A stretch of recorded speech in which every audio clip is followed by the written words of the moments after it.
Parashat Pekudei, qui conclut le livre de Shemot, l'Exode, la descente en Égypte et la sortie de cet exil de Mitzrayim, le don de la Torah, la construction du Mishkan.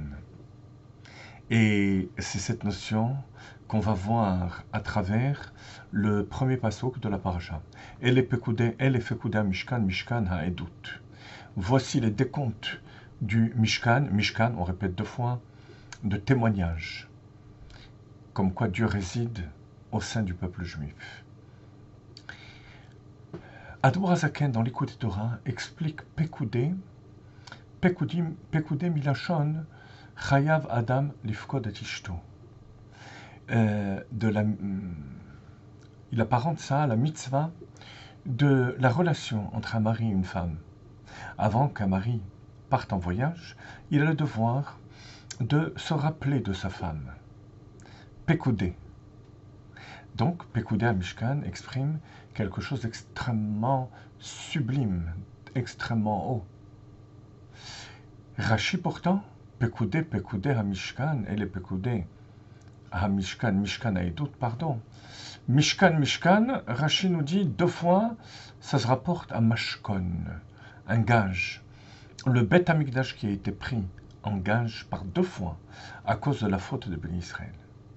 Alors d'une part quelque chose de négatif chez Rashi, d'autre part chez Admor Hazaken quelque chose d'extrêmement positif.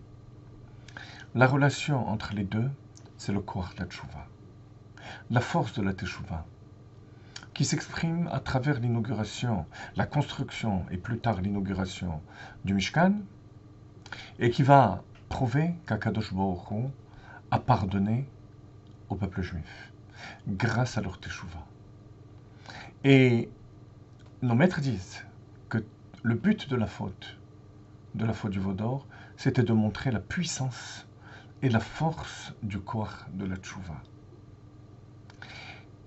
qui fait que on monte à un niveau supérieur encore à celui qu'on avait au moment de la faute. Donc, on peut dire que, quelque part, par la descente, par la destruction du Beth Amikdash par 2 fois, on arrive à l'union totale avec Akadosh Baruch Hu.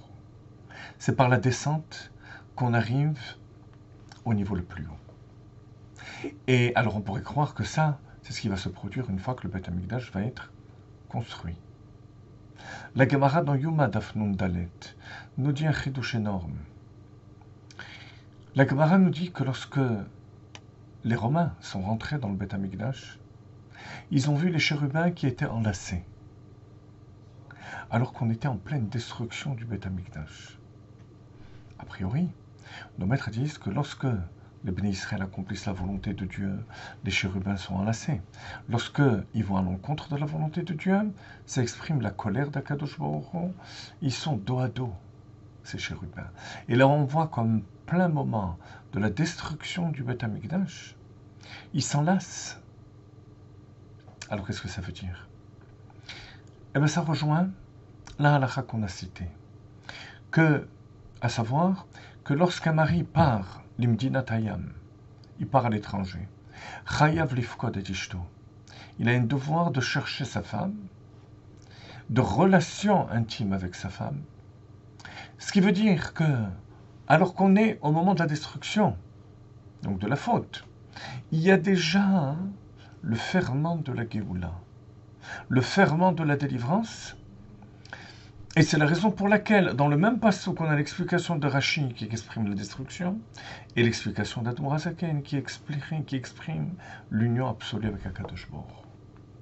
Voilà, chers amis, l'enseignement de notre paracha qui conclut le thème même de l'Exode, de l'exil dans lequel on se trouve, à savoir que au profond de cet exil, dans l'obscurité de cet exil, se trouve la fusion avec Akadosh Baruch Hu, et la fusion totale avec Dieu. Elle est cachée, elle est voilée, elle va se révéler à la venue de Mashiach par la Géoula Ha'ametit Ve'Hashlema.